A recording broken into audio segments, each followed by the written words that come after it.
Hey guys, thanks for joining me, and if you like what you see, please subscribe. Hey peoples, welcome to Sharp Ends. I have another unboxing for you today. This one is from DLT. I think I know what it is. I am totally self-supported, but if you want to support me, there are ways to do so on the channel through Patreon or becoming a channel member. And if you want to, that'd be great. So cool. Can you guess what's in this box? Yeah, I might be becoming obsessed with fixed blades lately. Not a good thing to do. So yeah, let me just check out the packing slip again. All right, so yeah, let's take a look at this.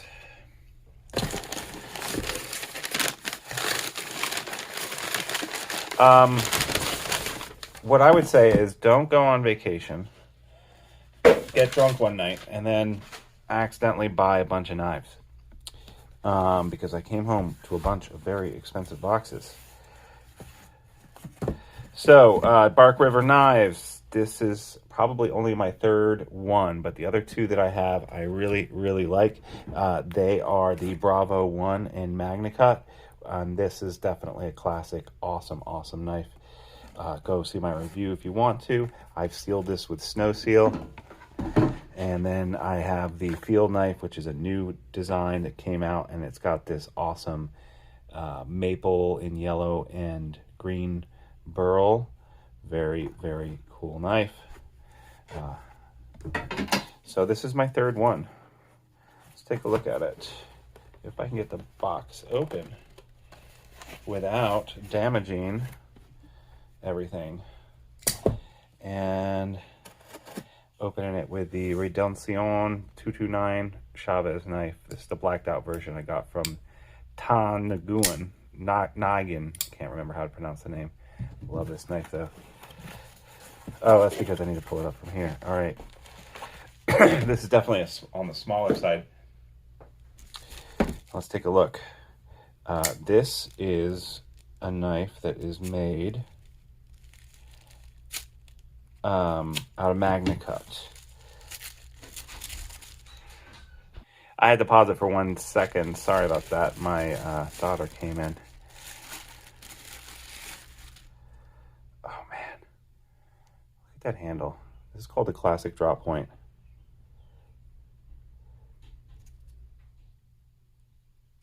This is walnut, and the way that the pins are done are textured with the handle as well. It's a classic shape. This is called the Classic Drop Point. Let's take a look at that blade. You ready for this? Oh yeah, Classic Drop Point. Got grease all over the blade. I'm gonna clean it off real fast. This is a convex grind. Let's see how sharp this guy is. Oh, razor sharp. Yeah. Yeah, shaven hair, sharp. Oh my God.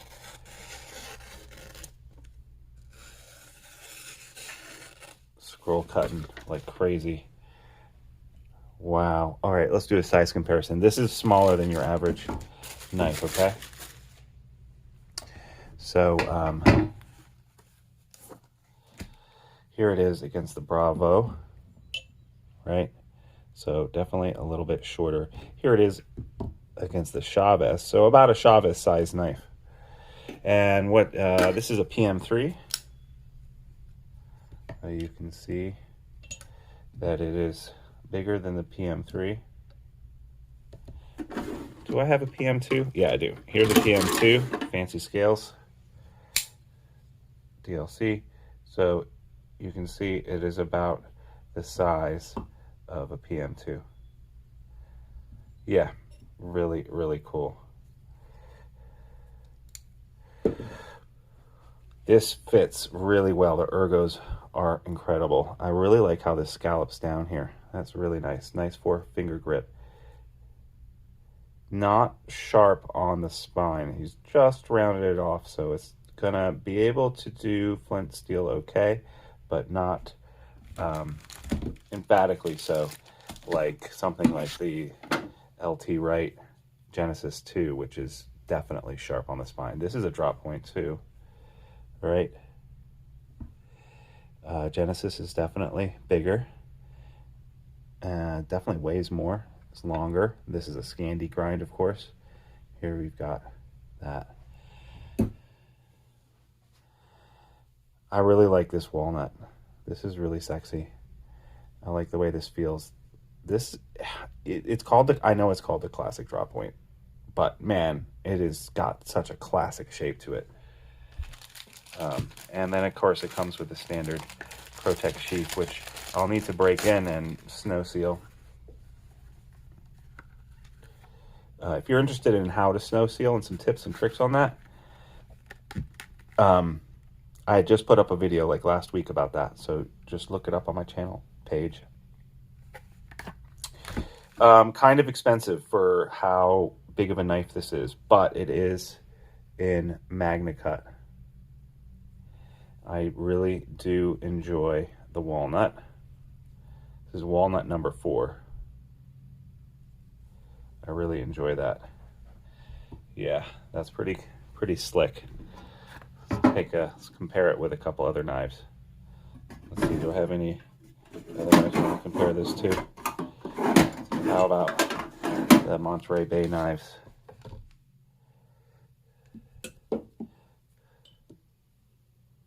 Field Trekker, I believe it is. This is a convex grind too. Almost a mirror polish on here. The polish on here, you can see the belt marks. I don't mind that personally. I will say though that belt marks like that do allow some moisture and stuff and things like lemon or blood from a steak or something like that to get in there and to cause a little bit of tarnish. And that did happen with this Bravo 1. Might be hard to see under this studio light, but there are a couple of very small tarnish points there, and that is because of that. Now, my 3V, of course, has a little bit of a tarnish here and there, but that's to be expected, right? With 3V, I mean. Magnacut, I thought it would be a little bit more stainless, and it is, don't get me wrong, it's totally stainless, but it will develop a patina if you leave blood and or lemon juice on it. Any steel, even stainless steels, eventually will get rusted, right? Now, that hasn't happened to something like Vanex, which I can't remember how much vanadium it has, 20% vanadium or 27% vanadium, but, you know. Very cool. What do you guys think about this guy? The classic drop point. Very nice. So, yeah. My fixed knife collection has definitely gotten a little bit larger. I like how they've done this lanyard. I like the shape of this. Full tang, obviously. And then they have this, what is this called? A bolster or whatever. You can actually see a little bit of a pin here, how it's held on. That's not part of the blade itself. That's an addition. I don't see any flaws with this. The grind looks... Is it even on both sides? The grind is almost perfectly symmetrical. It might be just a smidge off from side to side. No, it's pretty symmetrical. And going down the middle, it looks almost symmetrical. I think there's a slight variance right here, maybe. But overall, for a handmade knife, I think this is pretty darn excellent. I don't see any flaws. I think that Bark River's come a long way, and that I haven't seen anyone really complain lately about the flaws that was being stated earlier, 2-3 years ago. I'm just looking at this, how the scales are sanded, and I'm moving it under the light to kind of see. There's a little bit of a flat part here, and it's not totally beveled right there, whereas this side is perfectly beveled around. Yeah. So, I mean, extraordinarily nitpicky. That's not something that anyone else is ever going to notice but me. And how is this sealed up here? So when you have end grains, that can be really hard unless the wood is stabilized correctly and impregnated with some kind of resin or something like that. End grains want to suck stuff up. That's what end grain does, right? Yeah, this is a classic. This is really good. It feels really nice. There's something about this butt right here where your finger goes, and you know, it's just really nicely done. I like it. And I like how this, yeah,